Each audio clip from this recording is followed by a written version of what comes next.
Hi there, my name is Whitney and welcome to TEFL Pros. TEFL Pros is your source for learning all about how to teach English both online and abroad. On today's call, I sat down with our recent grad, Tim, to hear all about his experience on our TEFL Pros Plus course.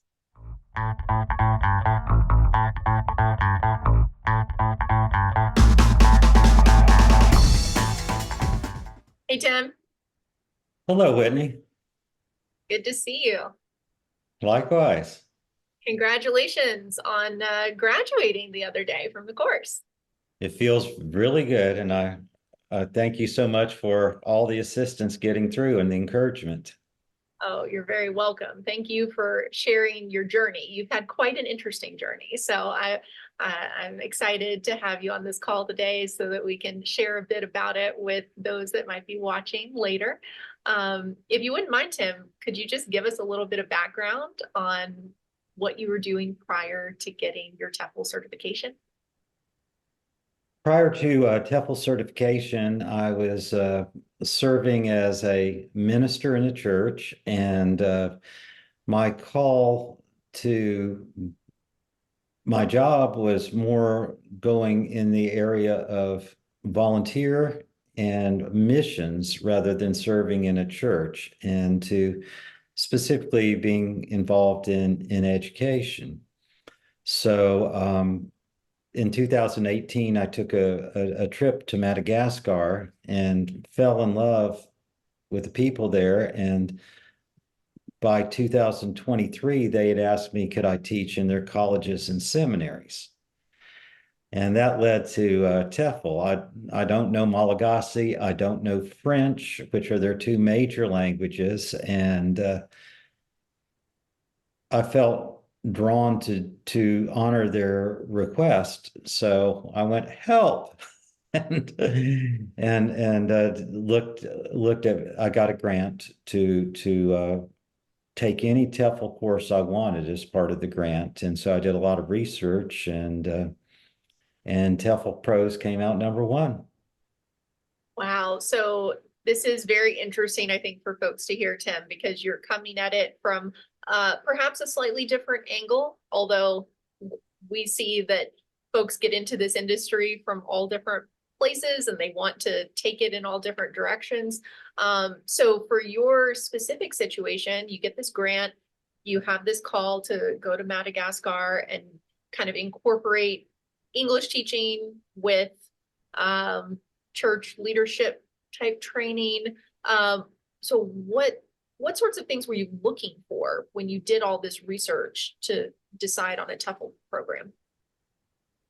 Well, I've like many, perhaps many of the older TEFL students, I had teaching experience, but the idea of teaching English as a foreign language was very new to me. About 30 years ago, I started an ESL program in a very wealthy suburb where we didn't know it was, the high school was 99% white, but we felt we needed to do this. And so we did. And people from 34 different countries showed up out of the woodwork.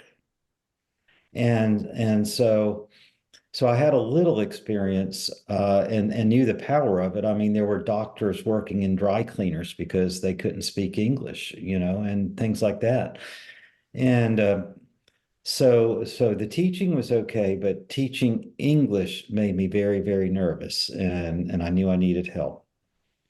So I looked at the websites, and the things that I saw that were particularly valuable for me were mentorship, finding the best program, just what's educationally sound. I would go crazy if it was not done well. And then I looked at job placement. Although I wasn't looking at a job, I do know that I wanted continuing relationships, and I looked at price. So I viewed all those figures, and then I talked with you in an interview, and it became clear to me that TEFL Pros was by far the best for me. And fortunately, we were able to complete this course together, and I'm very appreciative. Oh, that's great. Yeah, and we so appreciated having you on the course, Tim.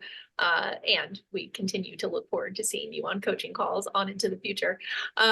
So would you mind sharing a bit with folks about your actual experience? You know, you came into it with some background in teaching. Obviously, your work as a minister, pastor involves a lot of communication, a lot of, you know, just dealing with different groups of people, as well as public speaking. So what was it like just going through that TEFL certification process? Any types of activities or things that stood out to you? Just anything you'd like to share. What helped me the most was lesson planning.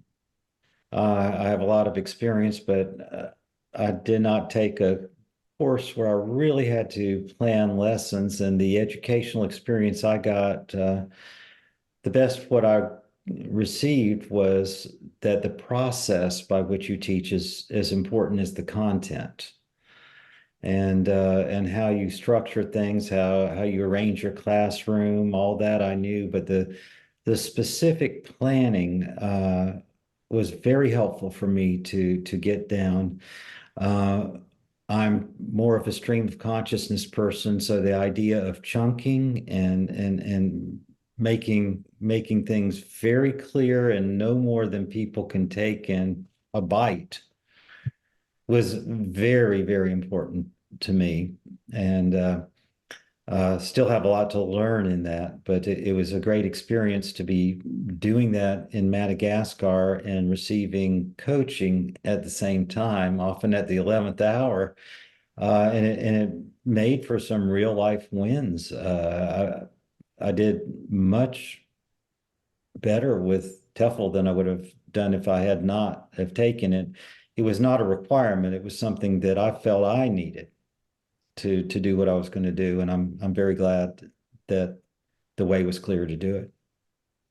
Yeah, I'm glad that you mentioned about a year ago, right? When you were in Mhm. Madagascar, you were just starting your TEFL, and it was fascinating for your classmates in particular to follow along with that journey, Tim, because they would see you hop on a coaching call and you're already in another country, and every day was different. You were being presented with ever-changing numbers in your classes and having to integrate new materials on the fly. And so you really dove into the deep end.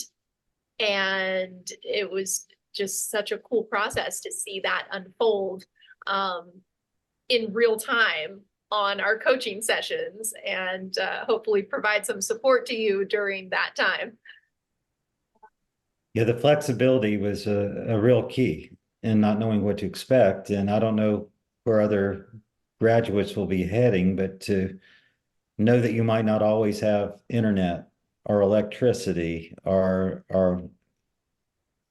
lights, in your classroom, things like that. It's helpful to be aware of. It's not, it's a lot of that we take for granted in the United States are not necessarily what receive other places, at least particularly in a third world situation or a fourth world situation. True, true. Well, is there any advice that you would give to folks out there, Tim, who are considering going through this process of getting their TEFL certification?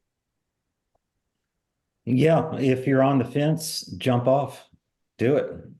If you've gotten all the way to the fence, you should at least try it and see what it does. To take a TEFL program does teach how to teach English as a foreign language, but it also gives some good life skills and ways of organization and practices that can help in other areas of life.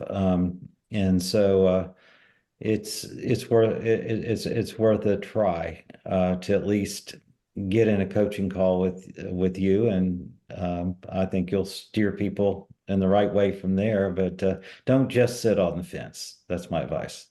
Try it.